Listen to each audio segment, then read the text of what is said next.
CPIM এবং কংগ্রেসের উপর দিনের পর দিন আস্থা হারাচ্ছে জনজাতি অংশের মানুষজনেরাও।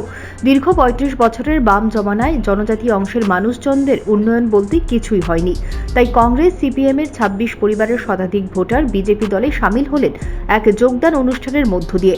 অনুষ্ঠানটি হল ২৯ কৃষ্ণপুর মণ্ডলের উদ্যোগে ১৮ পাহাড়ের ৩৬ মাইল এলাকায়। অনুষ্ঠানে উপস্থিত ছিলেন জনজাতি কল্যাণ দপ্তরের মন্ত্রী তথা ২৯ কৃষ্ণপুর বিধানসভা কেন্দ্রের বিধায়ক বিকাশ দেববর্মা। এছাড়াও এদিনের অনুষ্ঠানে উপস্থিত ছিলেন মণ্ডল সম্পাদক অথরাই মলসুম ছাড়াও জনজাতি মোর্চার নেতৃত্বরা। গত ২ তারিখ থেকে আমাদের শুরু হয়েছে সদস্যতা অভিযান।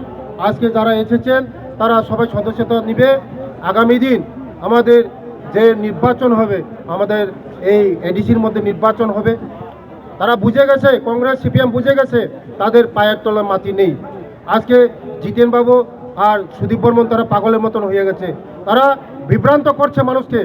এই বিভ্রান্ত মানুষ আপনারা আজকে প্রমাণ দেখেছেন যে এই বিভ্রান্ত আমাদের জনজাতিরা কান দিচ্ছে না। কারণ একমাত্র বিজেপি উন্নয়ন করছে, মানুষের জন্য কাজ করছে, দেশের জন্য কাজ করছে।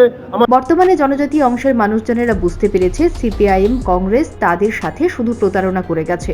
উন্নয়ন হয়েছে শুধুমাত্র নেতাদের, ফলে জনজাতি অংশের মানুষজনেরা উন্নয়নের শিখরে পৌঁছতে পারেনি। আর নয়, তাই সিপিএম কংগ্রেস এখন শুধুই পদ্ম। Bureau report, news prime Tripura.